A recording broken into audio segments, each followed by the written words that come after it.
Yo, Shortbox Nation, this is Badr, and I'm here to tell you right now that con season starts early this year with the return of Northeast Florida's premier anime, comic book, and sci-fi event, Collective Con. That's right, Northeast Florida's largest pop culture convention returns for its 10th year on March 8th through the 10th at the Prime Osborne Center in Jacksonville, Florida. 10 years of Collective Con, they're pulling all the stops out to make sure this is a can't-miss event. And the guest list they got going, don't even get me started on the guest list. I mean, they've got A-list celebrity guests and voice actors from some of your favorite movies, anime, and video games like Elijah Wood and Sean Ashton, Ray Park, Trisha Helfer, Ross Marquand, Max Middleman, and Bo-Katan herself will be there, Katie Sackhoff. Tell me what other convention is giving you the opportunity to meet Frodo and Sam from Lord of the Rings, Darth Maul, and One Punch Man all under the same roof. Only at Collective Con. And if you're looking to get some of your favorite comics signed, or if you want to get an original sketch from some of the best comic artists in the world, well, you're in luck, because there'll be plenty of comic and creator guests there, like DC comic artist extraordinaire Clay Mann, Harvey Award-nominated illustrator John Taylor Christopher, Marvel and DC cover artist Chris Stevens, and acclaimed Star Wars author Timothy Zahn. They'll all be at Collective Con this year. And if you're looking to bring the family, or if you want to make a weekend out of it, you're in luck, because there'll be so much going on at Collective Con that weekend in the form of vendors, fan panels, video game tournaments, cosplay contests, after parties, and a bunch of fan events. You can purchase single and 3-day weekend passes now using the link in this episode's show notes, or by going to collectivecon.com to book your tickets and hotel. Buy your tickets now, and I'll see you at Collective Con, March 8th through the 10th. Now let's start the show.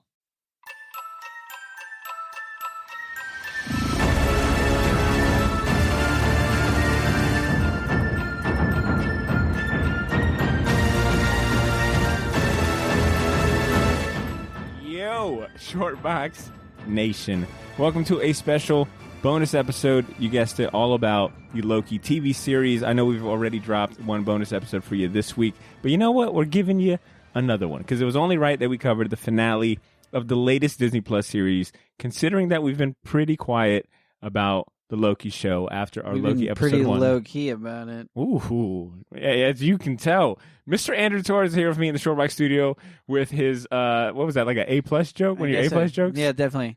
I'm not here by court order. I'm here for fun. We're gonna have a good time. That's right. I'm joined by my right hand man and everyone's favorite legal liability and the podcaster of mischief himself. That's why I'm never on the show, Rob. Andrew Torres. And we do have one special in-studio guest / audience member and friend of me and Drew's. It's Mr. Rob Uniac, a.k.a. the Maniac Unicorn, because me and Drew can't pronounce his name without practice. But practice? You want to talk about practice? We got a studio member, so if you hear any laughing or whatnot, that is our boy Rob. Somebody leaving Uniac. or falling on the floor dying because of boredom. Definitely Rob. Let me give a courtesy spoiler warning before we begin. If you haven't watched the last episode of Loki series, or you're not caught up, or whatever it may be, please do yourself a favor and pause this episode. Go watch it, do what you got to do, and come back, because we will be discussing important plot points and scenes that take place throughout the season going forward. But look, if you don't mind spoilers, then proceed at your own free will. Did you like that Loki thing? Yeah, it was definitely really good. I liked it. It was clearly not no, that good. Definitely good. But anyways, Drew, I want to go ahead and let you kick us off, man, and ask, with the season finale still relatively fresh on our minds, it's only been about a week. It was like a really long week. Dude, it feels felt like a long lot week. happened. I feel like that a Narcos meme where it shows old boy that plays Pablo Escobar, like kind of sitting on the swings, staring into space, staring at a wall. Like, I'm like, damn, what happened? How did the season finale leave you? What emotions or thoughts did you have after watching that last episode? Excited. I'm for this. I'm like this kind of feels like now a kicking off. Like if I had to compare this to anything, it's like the start of a football game and this is the kickoff. And you're like, holy crap, what is gonna happen? This is amazing. And it felt really classic, but then also fresh and new. And like, I'm so lucky that we got Tom. I feel like Tom Hiddleston, even though we got these really good 3 shows, those were basically... You're talking WandaVision and Falcon? Yeah, WandaVision and Falcon are very much small scale, dealt with only their personal matters, nothing like big world. I mean, Captain Falcon, point. Yeah, but it was still contained with just that small government group. Yeah. This is for all the marbles of the universe. Yeah, we're literally dealing with like time and Space, history and high all that. stakes. It's just like, yo, I'm like, oh, okay, cool. And it doesn't seem so out of place because Loki's from the Thor realm, and they deal with world-ending things and world-building. I mean, he's a god. Like this is kind of like his backyard. This is definitely his warehouse, but it felt really good and still like danger. Like you're like, I don't know what's gonna happen. And I think that's a interesting point because he is a god, so this would he is at that upper echelons of like big things happening. Yeah, he's Drake level. But what's cool is that even for Loki, I think he even says in the first, episode or two that how does he not know about this? How is he never made aware? How are they this powerful? Like, how is a being controlling like fate in everyone's time? So even for him, they established early on, like the stakes are here. They are much bigger than Loki and any other thing that, we've witnessed within the MCU. Definitely. This feels like when you're at that age when you're finding out all the family secrets. You know what I'm talking about? There's an age that you reach where you're like, you talking to your mom and you're like, she's not my aunt? Like, yo, I didn't want to tell you because you guys got, and you're like, damn, what the fuck, mom? And you're like, don't talk to your mother that way. What did you think? What were your feelings? Thank you for asking. Yeah. I knew from the get-go. Well, I had a feeling from the get-go. Something about the way that last episode started with, at first it was like kind of silent, and then the intro, the logo intro started. That logo intro is so fucking good. Dude, it just hearing all those different voices, all those different clips from the MCU, and even like some speeches from like Nelson. I think they used like a speech from Nelson Mandela and all that. It was like, oh. It was like, yo, what's going on? Because even the previous episode were put down. Oh, dude, I guarantee a lot of phones were people were airplane like, mode, oh shit, do not disturb. Watch this now. These last two, especially those last two episodes in the season, I felt like the graphics and effects were even better. I felt like the score was more prominent. It just looked like these last two. This is where the money went. Yeah, it's like, all right, well, let's spend everything in last two. Exactly. Tracks. Let's we'll knock it have out some the park. really good features. We'll do some really good stuff, and we'll go from there. They are knocking it out the park. Like watching like Tom Hiddleston and Sophia like DiMartino along with Jonathan Majors. Like, dude, that was a crazy trifecta. It's like a lawyer watching like the two people going through a divorce. Yeah, I was like, damn, this is what celebrities look like when they break up. And let's be honest, it wasn't. I don't think it was like the most action-filled suspense, like a super climatic episode. Yeah. I mean, it had its moments of action, but it was a lot of just like exposition, a lot of like good character moments, even like Renslayer and Mobius, like their chat about free will and, how can you be so blind? That was really good, man. Like there was just so much good that happened. And I felt like the way it ended, you're like, oh, whoa, what the fuck? It's like you ended with that in the middle of like all this chaos going on. I felt like Infinity War. That's what it felt like. Oh. It felt like after when you first saw Infinity War and the snap happens, everyone dies, and then the credits roll, and you're like, whoa. Definitely.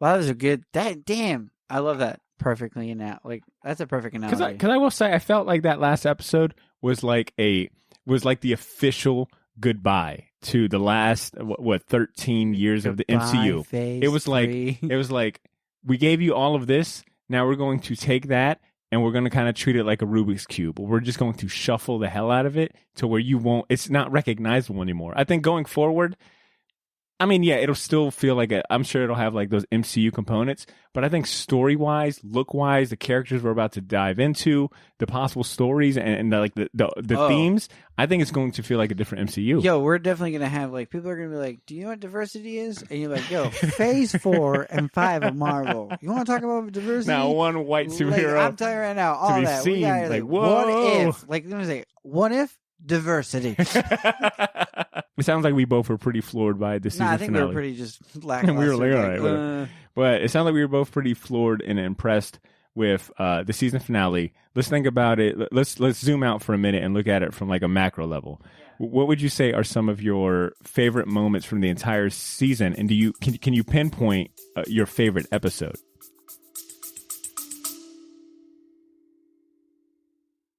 Yo, this is Badr. Sorry for interrupting this episode, but I'll keep it brief. I wanted to let you know about a massive sale we have going on over at the Shortbox store on all of our merchandise and apparel. That's theshortboxstore.bigcartel.com. You can now save 20% off your entire order using the discount code YOO, Y-O-O. So if you've been waiting for the right time to finally buy that gauntlet snapback, or if you ever wanted to buy any of the shirts you see me wear on the podcast, well, now's your chance to get them for a steal. We still have a few sizes left of everything, but they won't last long, and once they're gone, they are gone. And then I mentioned that all of our apparel is screen printed on high quality material. None of that heat transfer or direct to garment stuff. Our shirts are some of the most comfortable ones you'll ever wear, and the hats look even better in person. So wear your support for the Shortbox Nation proudly, knowing that you're going to look damn good doing it. Get to theshortboxstore.bigcartel.com as soon as you can, and don't forget to use that discount code YOO, Y-O-O, to save 20% off your entire order.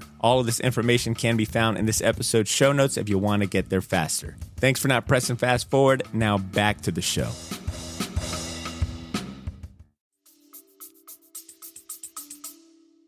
Favorite episode would definitely be Journey into Mystery. Number 5. Just on title alone. Just that, here's the thing, that title caught me, and I'm like, hell yeah, this to me is going to be the most Marvel-y of all the Marvels. That's what I loved about it. Like, that's what I'm saying. Like, yo, this one captured everything that I loved about Marvel. Even more so, like, the Vision episode where him and Scarlet Witch are wearing their old outfits, and I'm like, hell yeah, that's magical. Yeah, I enjoy anytime they showcase, like, like do some fan service of like, yo, here's an old costume that only comic fans might recognize. But to your point, what felt so comic booky about episode 5, not only just the name, which tells me like, okay, that was a cool little like wink, like, oh, we got you, Journey, Mystery, Thor, Loki, blah blah blah. But it was also that it really did feel kind of comic booky, like this idea of like, if you look at any Marvel comic that deals with like different versions of multiverses, like they never get along. Like even like when President Loki gets his hand bit by the alligator, I remember first seeing that like, wow, that was a weird like gag. But it's like, that might actually happen in the comic books, because comic books are fucking ridiculous. Yes. Like, yeah, only in comic books could 17 different versions of you show up and all of them hate you, and you're like, oh, I cannot imagine being in a room full of me. You know? Yes. 110%. 110%. That was like my favorite episode. Or now favorite moment. Yeah, give me. I mean, and it doesn't have to just be one, but I mean, think about some moments that when you think of like the highlights of this season, what are some moments or things that happen that like you feel? When he finds out that he's the cause of everything, like when he finds out that still to this day. So when Tom Hiddleston, Loki's character, or when Loki finds out when he's able to still get away. And then when he gets away, he finds out the entire truth. He finds out where his life goes, how he ends up, and it just changes him. And at that point, he's a variant. That's what I'm saying. Like, the Loki that died, that's not the Loki that died. Yeah. I'm saying, like, he was a variant because he jumped into time. I mean, he had a potential to be that Loki, but that Loki already had its time to shine. He was just a different Loki from that branch. Do you think that Tom Hiddleston played a uniquely different Loki than the Loki you've seen him previously in the MCU? Yes. 110%. Do you think he did? He accomplished 110%. 110%. I think he played a whole different Loki. Because this one, because this one, that Loki had to go through all those different experiences to end up what he is. And this Loki didn't experience any of that stuff. He's learning this after the fact. So he's just like, holy fuck. Like, my life has just changed. I just found out that I don't amount for anything. So what do I do? And he's looking at his life. He's like, yeah, I failed this, failed that. And he's like, no, I kind of want to, like, I'm tired of that. I kind of want to do just something different. But then it goes back to the fact that, yo, he's Loki. Nobody's ever going to believe him. One of the most powerful moments is when he's pleading with Sylvie. And he's like, listen, I need you on episode 6. Yeah, he's like, I need you to, like, yo, and here's the thing. And anybody that's been in a relationship and you have to, like, talk to somebody that intensely, you know what that feeling is like to tell somebody, like, listen, like, I need you to understand. I need you to, like, be in my mind. I need you to know that none of this else matters. It's not a trick. I'm here with you. Like, and she's just like, no. And he's like, because, what does he say? He says, I can't be trusted and you cannot trust. And I was like, damn, Do not do this to me, Luffy. To your point, I think it was episode 5, the Journey into Mystery one, where I think that's what I liked about that episode. Outside of it just being kind of like outrageous and like kind of, it felt like real grand. But I love that what old Loki says, or classic Loki is what they're I think calling him. Where once President Loki shows up and they all fight and classic Loki helps alligator Loki, kid Loki, and regular Loki escape. He says, what did he say? He says, monsters, all of us, all we want is greed and power, and we're willing to crush whoever it takes. Even ourselves. I don't think he says even ourselves, but it's implied, right? And it was at that moment, it was like, man, like Loki. Imagine meeting a bunch of yous. And you see that one character flaw that is consistent among all of you. And, I'm sure there'd be a feeling of defeat, like, damn, it doesn't matter what I do or what possible timeline there is, I'm still fucked up in this regard. I'm still me in this way. Yeah, and I really felt for Loki. And I think that's what made the last episode where he's pleading with Sylvie, like, yo, please, you have also watched me fuck up everything. This is my opportunity to not let you fuck up like I fucked up. Yeah. I was like, it's written in our DNA. At some point, we're gonna fuck up. Don't be the one that fucks up. I'll go ahead and add that episode 4, the Nexus event, and that's the one where Mobius finds out from C20 that they're all variants. He confronts Renslayer. Watching Mobius get pruned, that was sad, bro, dude. Definitely was like, oh shit. No. And I'm not saying that Marvel as spent this much money on fucking Owen Wilson to kill him off in episode 4? No way. I was thinking about it in analytics. I went straight to my buddy Eddie and I called him. I said, hey, how much do you think these episodes make? He's like, I don't know, like 1.2 million. How much do you think they pay for Owen Wilson? He's like, I don't know, like 6.5 Wilson, million. Yeah, a base rate is 3.4. You're like, oh God. Oh. But I think that speaks to Owen Wilson's. Man, I won't lie. When I saw Owen Wilson was going to be in this show, I don't know. I felt like I was like, oh, Owen Wilson, huh? Okay, all right, interesting. But damn it, man! Like, no, he's Mobius. Yeah, Mobius and Loki's banter and then interaction. It's like, that was like I believe that friendship. I really did. For sure. It's like a coach and his star player. And when Mobius and when Loki betrays Mobius. I felt like it was very believable that Mobius was hurt by it. Like, damn, man, I used to be my friend. Like, I should have known better. Yeah. Like, I don't know, man. I just love the constant themes of like this prevalent character flaw continuously showing up, and that is what's so great about Tom Hiddleston's acting, because he really drives home that character arc, man. Like. Loki has such a great character arc in this whole season, and even Sylvie, he can dress. Like, I'm just telling you, he just looks good as up. Yeah, Tom Hiddleston is he's a smooth dude, man. And considering that the show was created by Michael Waldron, who his one of his claims to fame at least is Fringe. No, it's Rick and Morty. Oh, I got the Rick and like the more I kind of sat on that. I was like, okay, yeah, I can see that. Because Rick and Morty, to me... the door opening. Well, to me, Rick and Morty, outside of like the very brash and sarcastic, nature of it and the tone and jokes, they do... I'm always interested by the sci-fi aspect, like the time traveling stuff, the different gadgets, the different bureaus and people they meet. Wow. And the more you think about that... Rick and Morty for the win. Yeah, it's like, oh, Michael, you could definitely see him inserting some of that...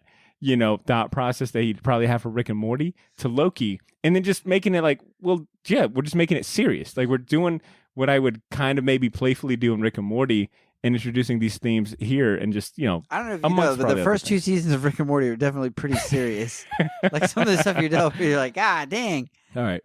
I want to talk about the man who made his appearance in episode 6, and I think it's safe to say he stole the show. I think you can probably debate who was acting the best or whoever resonated with you wise, but I will say his first appearance was a good one. His first impression was one hell of a first impression. But Jonathan Majors playing He Who Remains, his first impression, that's all anyone was talking about in this episode.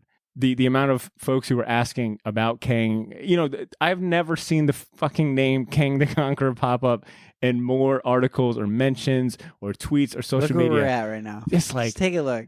Yeah, it's Kang pretty crazy. Is here. Like, I was pretty excited about it. I was like, fuck yes. So what did you think about Jonathan Majors playing He Who Remains, which I think it's safe to say he's playing Kang. But I did find it interesting that on the IMDb and in the show and in the credits, They never gave it to they him. don't say You Kang. don't get the title. He Who Remains. What did you think about Jonathan Majors? Bro, a plausible performance. Is he British? I don't know. Let me look If he's British, then I'm like, all right, I get it. But it's like automatic. dude, it's like, yo. Nope, American actor. Hell yeah, we got one. Fuck yeah, we're doing it. We made one. Like, yo, I'm here to say English actors are taking it for the win, and then Australia's creeping me up. It's like a soccer game. But we're doing pretty good. My first impression, I was all for it. I basically paid attention to him. I loved all of his gestures. I loved everything he did. I was like, oh, hell yeah. I'm here for this. And then early on, as soon as he was talking about all these different realities, I was like, oh, he is going to do a good job playing different versions of himself. Yeah. Automatically. Because this version that we got was all over the place. He was so, to me, extreme, like goofy. He was like goofy, but also like there was a layer of like diabolical / kind of sad too. Yeah. But I think because he portrayed kind of goofy and what, like an opposite of what I was expecting. No, he like this wasn't like a stone cold like sadistic ruler. He's like, I lived many lives, I've done a lot of things. Like, and you're like, oh, and he's from and that's the thing is, dude, he's from, oh my god, what just happened? All right, Short Box Nation, I goofed. We goofed. I screamed bloody murder for something that wasn't really a big deal, and then we had to pause and Sometimes you guys get those computer error messages, really and bad. then you dismiss them as if like I don't have time for your shit. Badr does not play that game. Badr, as soon as the engine light goes, I'm the type of guy that'll go 500 miles, no engine light. Psh, to me, it's just a warning. It's not really a problem. So yes, I freaked out about a error message and thought we lost the whole episode, but we didn't. So that's good news. And we're here. And we're back. We left off talking about He Who Remains and Jonathan Majors' performance. I think safe to say that we're both. I know that he really won you over. You enjoyed Definitely. like the kind of more goofy animated characterization. Do you remember how you reacted to me when I was asking you how you felt about him? I remember telling you I wasn't quite sure yet. Damn, yeah. And then I remember telling you, it's like, no, rewatch it. Give it another go. And I did. Well, let me ask you, how many times have you rewatched 3 the last times. episode? Okay. I watched it twice so far. And I think on the second watch, I was like, oh, Jonathan Majors is about to come through in a big way. Yeah. This is him just giving us not even 10%. He's like, okay, I got to play this dude that's been doing this job forever, and he's literally kind of quite over this bullshit. Okay, I'll play the crazy route. But I have a feeling, the way that his face looked in that statue, whatever timeline that Loki has found himself in where He Who Remains is like the leader or some sort of like whatever, Some sort of like, some figurehead, right? Yeah. And it'll be interesting to see if we really do get a vastly different He Who Remains or Kang in say like Doctor Strange Multiverse of Madness or Ant-Man and Wasp Quantum Madness. Damn, there's madness in both those names, right? I think it is Quantum Madness or something. But anyways, those are supposed to be like the next two MCU films that like really kind of tie into like WandaVision as well as like this. I think Jonathan Majors. This is where your money's going. Yeah, I think Jonathan Majors, like when he was announced he was coming on board to play Kang, we only thought he was going to be showing up in Ant-Man and Wasp, that movie. But the fact, anytime they do a casting thing now, I don't even look at it. I don't even try to do any of the casting. Anymore. I don't At this seek point, it I've out. trusted I don't seek it out, but because it'll make its round. Yeah. Like whether I want to seek it out or not, it'll make its round. Don't but you want to be part of the group that don't know fucking shit? And then when you watch it, you're like, oh. You know who was like that? Cesar. Cesar came in here last week, and he was like, "Yo, B, tell me the truth. You know me. Do you think I'd like Loki?" And I was like, "See, you'd like Loki." I was like, "It deals with very interesting sci-fi as well as like psychological, themes. It's like kind of like a thriller feel." I was like, "Yo, you'd like it a lot." And I almost was like, "Should I tell him that Kang is showing up?" And I said, "Nah, I'm sure that he probably knows that." Yo, that's not the case. He texted me this morning and was like, "Yo, they got my boy Kang." What? And I was like, fuck, that's awesome. It wasn't ruined for him. Like, it was still a surprise. Yeah. Like, And to your point, I was thinking like, oh, that'd be kind of nice to like not know any of this stuff going. That's what I'm saying. Like, I would like to know the fact that what if you decide not to keep up with the news and then you end up watching like I don't know what fucking Doctor Strange Multiverse of Madness and all these characters show up and you are so taken back you have a heart attack. That'd be wild. I'd definitely be madness. Local comic book podcaster dies in theater from excitement and hype. That's how I want to remember it. Because he deleted his social media. Thought he was doing a good thing. No, I'll give one more credit to King and we'll move on.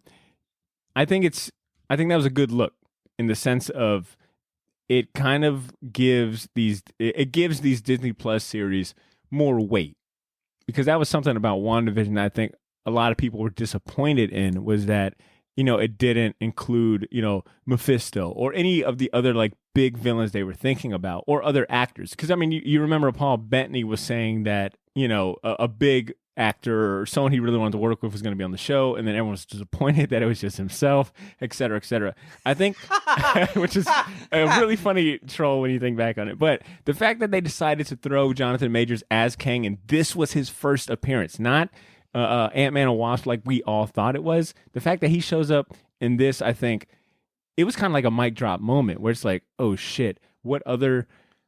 Granted, I mean, we are watching, you know, the movie, the actors who played them in the movies on, you know, the small screen, but it's like, dang, I don't even got to go to the movies to watch, you know, the actual big name actors on these shows. I love the power. Like, here's the thing. I love it. It's like, yo, I get to sit home for $9.99 a month or whatever it is now. Hell yeah, sign me up. Like, yo, it's quality? Of course it's quality. It's Disney.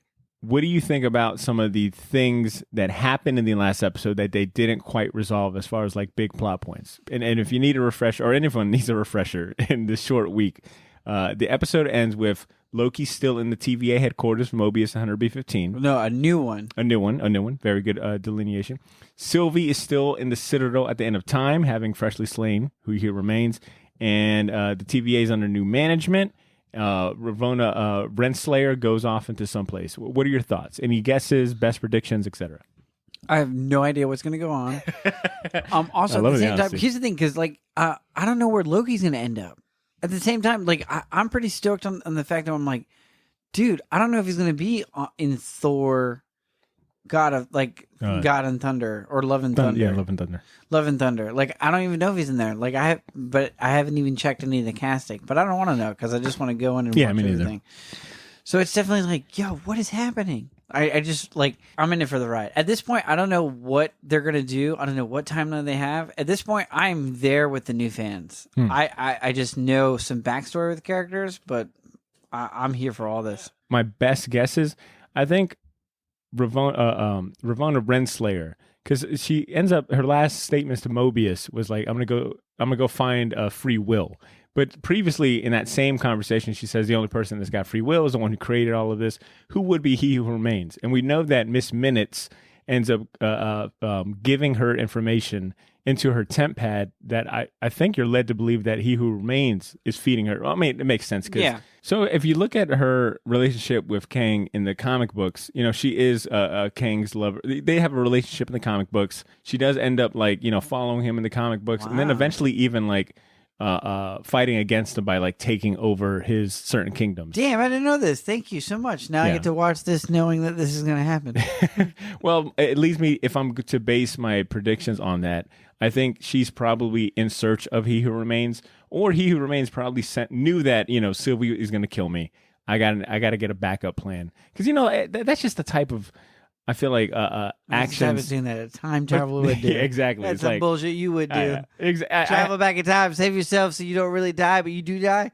Well, I'm curious if we're going to see Renslayer, you know, become his love interest, or if she is so, you know, this crisis of faith that she's having will turn her against him. You know, I'm curious to see what happens if she becomes like his sidekick. So you think this is only going to happen in season 2? Do you think season 2 is going to give us answers? Or I think for sure. Okay. I think for sure. I think, and hell, we'll talk about a surprise. Knowing that season 2, I guess I must have missed it. It was a stamp. Okay. Yeah. Principal stamp. Yeah. I think for sure they'll be touching on that. But I wonder if we'll get more episodes though. What do you think? What do you think happens with Sylvia or Sylvie? Sorry, what do you think happens with Sylvie? At this point, after she does what she does, I think she goes in hiding some more. I think she realizes what she's. I think she either goes in hiding because she's literally at the citadel at the end of time, so she can kind of like maneuver or go hide in any multiverse she wants, or I think she's going to end up trying to control everything. And either doing a really shit job at it or realizing that, damn, I should not have killed him. I wonder if she ends up feeling remorse for killing him because she realizes like how much responsibility he had. I think she'll definitely go into hiding. I'll back you on the hiding part. Yeah. So it sounds like we both just got a lot of questions. So definitely we are amongst the same, asking the same things. We'll see how things turn out. And I mean, we'll probably be waiting a good bit for Loki season 2, but. Well, we'll see if I wonder if Doctor Strange will like tackle into some of this. I hope so, but I'm not betting on everything that it's going to. But also at the same time, like these TV shows are coming out for the first time, so who knows what the movies are going to look like now? Yeah, and what's going to happen because all these movies from now on are going to basically be mini Avengers movies. From here on out, it's basically going to be Marvel team. Which I won't lie, if I'm here for it. If we continue to get like these great, hey man, if like, I had to pay $30 for the fucking movie to come out, like I guess so. If we continue to see these really good interactions, character moments, and like chemistries on screen, I'm here for it. Like watching, Paul Bettany and Elizabeth Olsen on Falcon and Winter Soldier. It's like it's been nice to see like. Even though we got to see a lot of those interactions and cross-pollination in Infinity War and Endgame, it's cool that we're getting those because it was fun to like be like, oh, this is Captain America's scene with Ant-Man and Hulk. This is so-and-so's scene with so-and-so. It's cool to kind of see like those name brand ones, Wanda and Vision, Falcon, Winter Soldier, or Captain America, Winter Soldier. Now Loki and Loki. Like. If we get more of those and smaller servings going forward, like the Doctor Strange movies, we got the Hawkeye. Wanda. It's going to be Hawkeye and Hawkeye. Yeah, I think that'll be kind of cool. Then you won't be so reliant or waiting for an Avengers movie. It's like, well, I got to see Doctor Strange and Wanda in the same movie and probably Vision too. It's like, okay, I'll take this. This is like a smaller Avengers team movie. Okay. But speaking about next up in the MCU. The next Disney Plus show that we get to look forward to is the What If series debuting next month, August 11th. 10 episodes, and I think it's already been approved for season 2. According to the wiki, it's like 10 more episodes for season 2. Hell yeah, give me all that shit. They all look really great. This to me is like watching this for the first time is probably going to feel like being 10 years old watching the Iron Giant. Dang. How so? Why Iron Giant? Man, I can tell you right now, going to the theater and watching Iron Giant. When I watch Iron Giant, but why Iron Giant? It's very specific. Oh, the way that is it the animation? The animation, okay. The animation just looks crisp. The way that the people look really, really good. The robot doesn't seem to out of it's timeless. It's a timeless thing, and a lot of these look timeless. Yeah, they look like it's just like well drawn, like. Daniel Acuna, from the trailer, which ones or what characters or I mean we can only assume it's going to be like separate episodes, but what are some of the characters? Hit it. 2 answers that really pretty selfishly. Agent Carter as Captain America. Peggy Carter, yeah. Peggy Carter, only because I told you how much I feel about that show. How that show basically paints her as the Captain America. She's always been Captain America without the serum, and in this one they're giving her the serum, and I have to put respect on her name. And then obviously.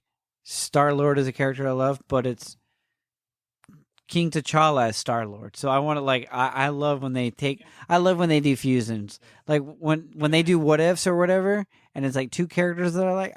But Chadwick Boseman voicing T'Challa as Star, it's like, and I mean even to Captain Peggy Carter, it'll be Haley Atwell. So once again, man, I'm glad that Marvel is not, or I'm sorry, the MCU, Kevin Feige, Disney, whoever it may be, is not giving us like, substitutes or subpar fill-ins. It's like, let's get the actual actor to voice their character, even though it's an animated series. And to me, that means that they're putting respect on the animated show. Because we've talked about like how it just feels like when it comes to animated stuff, people kind of discount it because it's animated. It's kind of kid, you know. You know how many conversations I try to have with people about how animation's not that childish?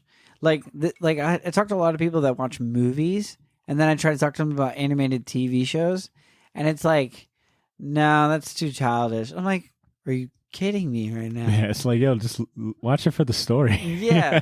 I was like, it's a perfect storytelling tool. But I mean, looking at this lineup, I mean, Josh Brolin is reprising his role as Thanos in some capacity. Jeff Goldblum is coming back as Grand Master. Chris Hemsworth as Thor. Tom Hiddleston as Loki. Samuel Jackson, Nick Fury. I mean, and the list really kind of goes on. There's only a few substitutions, but for the most part, I think I've told you this. I think I told you this when we first found out about like What If. That was going to be my most anticipated one because I just love those What If series. I can tell, yeah, 110%. I can tell you right now that every time me and you have ever gone to MegaCon or any type of the cons, you have always come back with some sort of what if, or that's something you've always looked for. Because what ifs are so fun. It's like they're self-contained. It's an anthology series, so you can't really go wrong regardless of what you pick. The thing I'm curious about is if they're going to do like a connected episode. You know, because if you look at that trailer, sometimes it looks like some of the characters all are on screen together, or they're interacting amongst with one another, cool. which would be really cool. Like imagine, you mean like what if the Avengers? Yeah, right. Like was a cartoon? Imagine. Yeah, well said. Well said. So I'm looking forward to that. That drops August 10th. I'm sorry, August 11th. So only a couple more weeks. We are not going to be without Loki content this week because the making of the documentary series that they've been doing is dropping this Wednesday, so the 21st. But much like they did with like WandaVision and Captain America and Winter Soldier, they're going to have like a 30-minute or an hour special talking about the behind the scenes and things like that. I don't think I watched the Falcon or the Captain America Falcon Winter Soldier one. I definitely watched the WandaVision. I will definitely watch Loki because I'm curious to see how they did a lot of the effects. Okay, out of all these shows, which one would you want to be an extra in? And which actor? And here's the thing: besides the extra, which actor would you want to have a one-on-one interview with, if you give them the chance? I would absolutely. Okay, I can answer. That's really good questions. Okay. I think I would. I like the powder. I like the powder thinking too. I think I would want to be an extra in Loki, only because I want that suit. Well, you want a suit? Well, not only suit, but yeah, the suit's kind of cool. But to be an extra and be able to potentially maybe run into Tom Hiddleston or like or Owen Wilson or Sophie, you know, it's like that'd be kind of cool. Granted, my second choice would have been WandaVision. Who would I want to interview? Anthony Mackie. Dang. I feel like from what I've watched of Anthony Mackie, he is so energetic, charismatic, funny. Like I feel like that would be an awesome. I did not think you were going to say that. Who did you think I was going to say? Tom Hiddleston. He would probably be a great. Tom Hiddleston only because he's very, very charming, and I think you could be able to have like a talk. That'd be kind of cool. Anthony Mackie, oh fuck yeah! Come on. Oh yeah, Anthony Mackie. I feel like what would you guys talk about? Everything. You set me up for that one. All right. Well, Drew, do you have any closing remarks about Loki? Anything you want to get off your chest before we go ahead and wrap up this episode? Oh. Tom Hiddleston nailed it with his acting. No, he killed it. Like that's a keeper. For sure. You know that Kang is going to be some big shit because he had Loki crying to Mobius, like, yo, we fucked up. You know, it's like, yo, which is a great moment for him because he's not at that point. He's not lying. He's vulnerable, and he's like, yo, this happened. Exactly. Like you would not have ever gotten this Loki. He would have probably flipped it in some way. But like this Loki is 100% vulnerable and transparent. And I think curious. This is definitely a hero Loki. Yo, I'm gonna toss something to you, and then we I'm gonna toss it back to you. Then we're gonna end this episode because I have another question. What's the possibility of this Loki becoming an Avenger? Ooh, 110%. Now, to add to that question, do you think this is the Loki that picks up the hammer? Whoa. Or picks up the shield? Whew. That's a good one. Because if he's at the end of the fight, they're going to give him something. Like, my boy's not going out in the 9th round. We going 12 rounds. I think Tom Hiddleston fell for 12. I think it would be a much bigger payoff to get the hammer. Oh my God! Because the mighty Loki. Because how cool would it be for his character arc to cap or like to be neatly tied in this very epic and hopefully at just as badass moment as when Captain America calls it, but like for him to finally be worthy. What if? You fucking punny monster. You set me up for a fucking pun. All right, touche. And that is usually when I know it's time to end this episode because I'm like, all right, the puns are flying. But to your very good question. And I will pose that to our listeners. Ashley, I want to post it to Ashley as well. Oh, I will ask Ashley on your behalf. And you know what? Ashley has sorely missed this episode. Just send her this episode. Yeah, I'm like, Ashley, listen to this. But I will pose this to our listeners in closing. What do you think about Loki possibly becoming an Avenger at the end of all this, or lifting the hammer himself? Would that be cool? Do you think that's ridiculous? I'd love to hear what you guys have to say. Are we just asking too much? There you have it, Shortbox Nation. This is the end of our episode. Thank you so much for hanging out with us. Let's keep this conversation going. Let us know what you thought about the first season of Loki and what theories you have about what happens next. Feel free to reach out to us on social media or send us a short email with your thoughts and reactions. Hit up our inbox at theshortboxjacks@gmail.com. And make sure you subscribe to the show on your favorite podcast app because next week the rest of the Shortbox crew will be back to talk about recent comic news and pop culture headlines. And if that's too long, check out our Patreon community. You get bonus episodes and enough Shortbox content to fill your needs. That's patreon.com/shortbox. Got a link in our bio. And a big shout outs to our in-studio guest, Rob Uniac, a.k.a. Rob Uniac, the unicorn. Yeah, the unique unicorn. I call him Uchia. Okay. That's a Naruto reference. Got it, nerd. I love how it was like dead silence, Yeah, but there's like, nobody here. It's how they go. All right. In the meantime, Shortbox Nation, hopefully you guys had a great time. Take care of yourselves. Have a great week. Check out our other bonus episode we dropped this week. And please continue to make mine and yours Shortbox. Peace.